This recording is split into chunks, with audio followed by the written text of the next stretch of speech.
భగవంతుడు పరిపూర్ణుడు. ఈ లోకం పరిపూర్ణమైనది.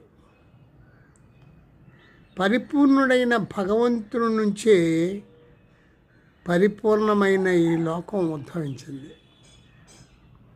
పరిపూర్ణము నుండి పరిపూర్ణతను తీసివేసిన తరువాత కూడా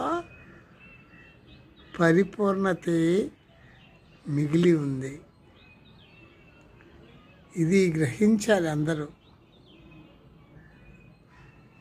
తర్వాత ఇంకో విషయం చెప్పాలనుకుంటున్నాం.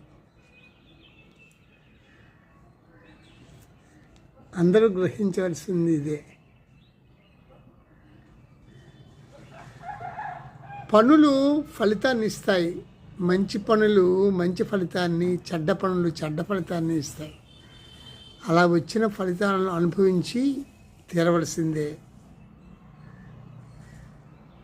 ఇంతవరకు చేసిన పనుల గురించి ఎరిగిన భగవంతుడా, ఇక కొత్త పనులు చేసి ఫలితాలు రాకుండా చేసిన వాటికి మాత్రం ఫలితాన్ని అనుభవించేటట్లు మాత్రం మా జీవితాన్ని ఉండనివ్వు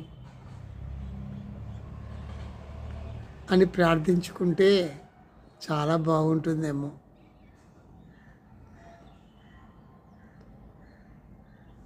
ధన్యవాదాలు.